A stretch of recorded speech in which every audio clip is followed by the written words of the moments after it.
یو سړیو مایګیرو دا مایان نه دي چې په دې جالونو باندې مایګیرو صاحب مایان به نیول ګوره نو د غرمې ټیم کې خوا کې یو جومات و د سیند په غاړه نو هلته به ورغی لږه دمه به یې کوله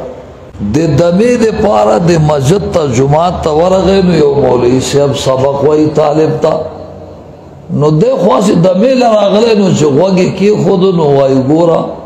په د مخلوق خدا کې درې قسمه دي یو ته ویلی کېږي مذکر دویم ته ویلی کېږي مؤنث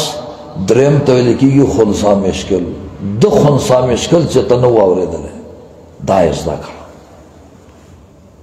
بس دا یو ښایسته مایع لاس کې راغی وی د بادشاه ته یې وړم چې ماله انعام راکړي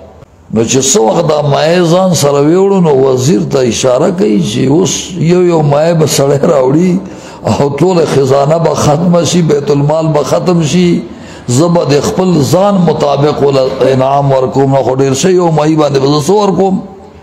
دا خو مشکل جوړېږي نو وی آیا دا څنګه چل وکړو څه طریقه وکړو وزیر وی زه پې پوهېږم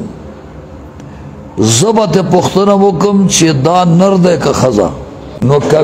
نر دی زه به ورته وایم چې ښځه ورته وګوره نو ښځه نور څوک پېژني په دغه کې په مایانو کې که وایي ښځه را زه یم نر راوله نو د دې سړي نه به بد شو دی غریبه بیا چېرته ګرځېدل خو دغه برکت و د خدا مسله اورېدلې وه هسې ناست وګوره دمه یې کوله وزیر ورته وایي چې مشره دا مایع نر دی که ښځه وی دا نه نر دی نه ښځه ده دا خنثی مشکل دی